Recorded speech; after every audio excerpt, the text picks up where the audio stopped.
বড় বিড়াল জাতীয় প্রাণীর মধ্যে দ্বিতীয় বৃহত্তম মাংসাশী প্রাণী সিংহ। আচরণ ও স্বভাবগত কারণে পৃথিবীতে রাজকীয় বন্যপ্রাণী অর্থাৎ বনের রাজা বলা হয় সিংহকে। আফ্রিকার বনাঞ্চলে বেশি বিচরণ রয়েছে সোনালী রঙের এই প্রাণীটির। তবে এশিয়ার কয়েকটি দেশের বনাঞ্চলে আছে সিংহ। রাজকীয় এই প্রাণীর খাদ্য শিকার তালিকায় অন্যতম কৃষ্ণসার, জেব্রা, হরিণ, ইম্পালা, আফ্রিকান মহিষ, জিরাফ, বন্য শুয়োর। বর্তমানে আফ্রিকার বনাঞ্চলে 30,000 এবং এশিয়ায় রয়েছে 350টি সিংহ। প্রাণ প্রকৃতি সংরক্ষণে আন্তর্জাতিক সংস্থা IUCN এর লাল তালিকা অনুযায়ী বড় বিড়াল জাতীয় প্রাণীর মধ্যে সিংহ এখন বিপন্ন প্রজাতি। গত শতাব্দীতে 80% কমছে সিংহের সংখ্যা। 2013 সালের 10 আগস্ট থেকে ন্যাশনাল জিওগ্রাফিক এবং বিগ ক্যাট ইনিশিয়েটিভের প্রতিষ্ঠাতা বেভারলি জুবার ডেরেক দম্পতির আন্তরিক সহযোগিতায় পালিত হচ্ছে বিশ্ব সিংহ দিবস। প্রাণীটির নিরাপত্তা জোরদার, বাস্তুসংস্থান রক্ষা ও প্রাকৃতিক পরিবেশ সংরক্ষণে জনসচেতনতা সৃষ্টি দিবসটির প্রধান উদ্দেশ্য। মানুষের কাছে অত্যন্ত তেজস্বী, ক্ষিপ্র এবং অসাধারণ সুন্দর প্রাণী হিসেবে পরিচিত সিংহ। এ কারণে বিশ্বজুড়ে বিভিন্ন প্রাণীর ব্র্যান্ডিং বিজ্ঞাপনে চোখে পড়ে এই প্রাণীটির ব্যবহার। নিজেদের মধ্যে লড়াই বা শিকারের সময় আহত হওয়া কিংবা মানুষের আক্রমণে প্রাকৃতিক পরিবেশে বন্য সিংহের আয়ুষ্কাল 8 থেকে 10 বছর। তবে পালিত সিংহরা বাঁচতে পারে 25 বছর পর্যন্ত। পুরুষ সিংহ সাধারণত 3 বছর বয়সে যৌন পরিপক্কতা লাভ করে।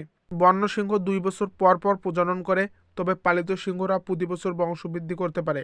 এদের গর্ভকাল 110 থেকে 120 দিন। বিড়াল প্রজাতির যত প্রাণী আছে তার মধ্যে সিংহের গর্জনই সবচেয়ে বেশি জোরালো। এই গর্জন এতটাই তীব্র যে 114 ডেসিবল হতে পারে এবং শোনা যেতে পারে 5 মাইল দূর থেকেও।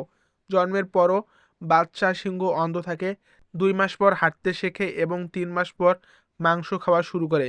সিংহের প্রধান আবাস তৃণভূমি, বনভূমি। এরা দলভুক্ত প্রাণী এবং প্রত্যেকটি দলে প্রায় সিংহের সংখ্যা 2 থেকে 40টি। পুরুষ সিংহ দিনে 40 কেজির বেশি মাংস খেতে পারে। এক গবেষণায় দেখা গেছে বেঁচে থাকতে হলে একটি নারী সিংহের দিনে গড়ে 5 কেজি এবং পুরুষ সিংহের দরকার হয় 7 কেজি মাংস। একদিনে সিংহ খেতে পারে 8 থেকে 9 কেজি মাংস, তবে এর চেয়েও অনেক বেশি মাংস খেতে পারে। দেখা গেছে একটি সিংহী একদিনে 25 কেজি এবং একটি সিংহ এক বসাতেই খেতে পারে 40 কেজিরও বেশি মাংস। শুধুমাত্র পুরুষ সিংহের কেশর থাকে। কেশর তাদের পুরুষত্বের প্রতীক হিসেবে বিবেচিত। 2 বছর বয়সে কেশর গজায়। কেশর থেকে জানা যায় বয়স। পুরুষ সিংহ চেনার সবচেয়ে সহজ ও কার্যকর উপায় হচ্ছে এর কেশর। এর রং যত গাঢ় প্রাণীটির বয়সও তত বেশি। শাবক প্রতিপালনে পুরুষ সিংহের কোনো ভূমিকা নাই। 2 বছর পর্যন্ত মা সিংহ শাবকগুলোর যত্ন নেয়, তবে ততদিন তারা শিকার রপ্ত করে ফেলে। 2 বছর বয়সী সিংহ তাদের দলে প্রাইড থেকে বিতাড়িত হয়, নতুন টেরিটরিতে আশ্রয় নেয়। ঘন্টায় 50 মাইল গতিতে দৌড়াতে পারে এই সিংহ।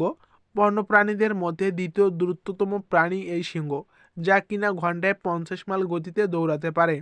রাতের সিংহের দৃষ্টি মানুষের চাইতে 6 গুণ বেশি। দিনের বেলায় একই সিংহের যে দৃষ্টিশক্তি, তার থেকে মানুষের দৃষ্টিশক্তির খুব বেশি পার্থক্য নেই। সিংহের রেটিনা কম, কোন সেল থাকার কারণে তারা কম রং দেখতে পায়। কিন্তু রাতের বেলায় এই প্রাণীটির দৃষ্টিশক্তি পুরোপুরি বদলে যায়।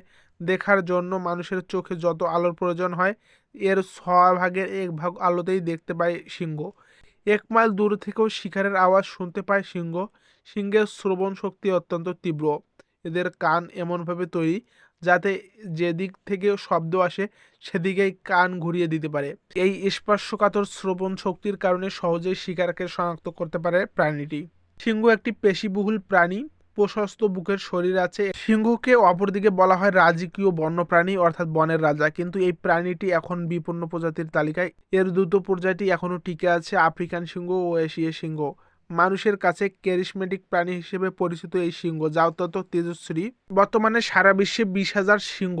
আফ্রিকার সিংহের সংখ্যা নাটকীয়ভাবে কমছে। বলা হচ্ছে গত 3 প্রজন্মে এই প্রাণীটির সংখ্যা যেখানে 40% হ্রাস পেয়েছে। এর পেছন কারণ হিসেবে বলা হচ্ছে সিংহের বসতি ধ্বংস করা, খাবার কমে যাওয়া, সিংহ শিকারও একটি বড় কারণ। তবে অনুমান করা হয়েছে যে 20,000 থেকে 39,000 সিংহ এখনও সারা পৃথিবীতে ছড়িয়ে ছিটিয়ে আছে।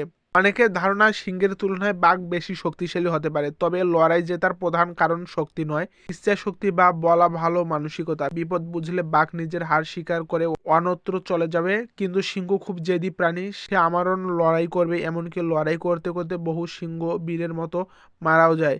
এমন নজির কিন্তু বাঘের নেই। বাঘ পিছন থেকে আচমকা হামলা করে, যতক্ষণ পাল্লা ভারী থেকে লড়াই করে, বিপদ বুঝলে কেটে পড়ে। এই কারণে একটি সমীক্ষার মাধ্যমে দেখা যায় সিংহের থেকে বেশি শক্তিশালী বাঘ বেশিরভাগ সময় সিংহের কাছে পরাজিত হয়।